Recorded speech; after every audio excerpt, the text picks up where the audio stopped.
ആഴമാർന്ന സ്നേഹമാണു നിൻ തിരുഹൃദയം, ആ മാറിലേക്ക് ചാഞ്ഞിറങ്ങട്ടെ എൻ ജീവിതം. പിതാവായ ദൈവത്തോടും സഹോദരങ്ങളായ മനുഷ്യരോടും ചേർന്ന് നിൽക്കുന്ന അവസ്ഥയാണ് യഥാർത്ഥ ക്രൈസ്തവികത. ക്രൈസ്തവ വിശ്വാസത്തിൻ്റെ അടിത്തറ ഈശോയുടെ തിരുഹൃദയമാണ്.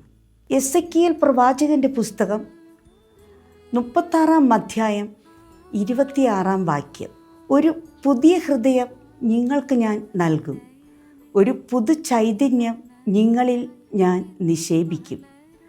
നിങ്ങളുടെ ശരീരത്തിൽ നിന്ന് ശിലാഹൃദയം എടുത്തു മാറ്റി മാംസള ഹൃദയം നൽകും.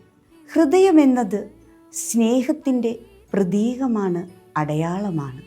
ഈശോയുടെ തിരുഹൃദയത്തെ ചിത്രീകരിച്ചിരിക്കുന്നതിൻ്റെ പ്രത്യേകതകൾ: തിരുഹൃദയത്തിന് ചുറ്റും മുള്ളുകൊണ്ടുള്ള ആവരണം, അതിന് മുകളിലായി കുരിശ്, കുരിശിനെ പുണരുന്ന അഗ്നിനാവുകൾ, തിരുഹൃദയത്തിൽ വലിയ മുറിവ്, മുറിവിൽ നിന്നും ഒലിച്ചിറങ്ങുന്ന തിരുജലവും തിരുരക്തവും. ഈശോയുടെ തിരുഹൃദയത്തിൽ മാത്രം ചിത്രീകരിക്കപ്പെടുന്ന ഈ സവിശേഷതകൾ സ്നേഹത്തിൻ്റെ, പരിത്യാഗത്തിൻ്റെ, സഹനത്തിൻ്റെ, ക്ഷമയുടെ ഒരു അടയാളമാണ് ഈശോയുടെ തിരുഹൃദയം. മനുഷ്യരോടുള്ള അളവറ്റ സ്നേഹം കൊണ്ട് തൻ്റെ തിരുഹൃദയം തുറന്നു കൊടുത്ത ഈശോ നമ്മളുടെ പാപങ്ങൾക്ക് പരിഹാരവും ആശ്വാസവും നൽകാനാണ് ആഗ്രഹിക്കുന്നത്.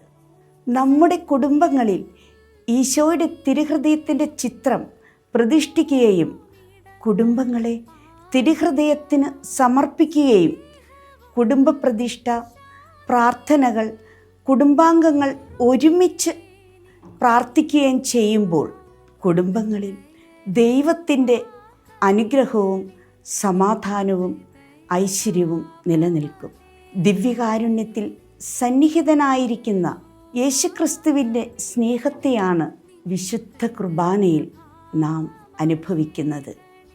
നല്ല കുമ്പസാരം നടത്തി വിശുദ്ധ ബലിയിൽ പങ്കുചേർന്ന് ഈശോയെ സ്വീകരിക്കുന്നത് വഴി ദൈവത്തിൻ്റെ സമാധാനവും കരുണയും നമ്മുടെ ഹൃദയങ്ങളിൽ നിറയും. ഈശോയുടെ തിരുഹൃദയത്തിൻ്റെ മാതൃക പിന്തുടർന്ന് സൗമ്യതയും സ്നേഹവും ക്ഷമയും ജീവിതത്തിൽ പകർന്നു നൽകിക്കൊണ്ട് നമുക്കും മുന്നോട്ട് ജീവിക്കാം.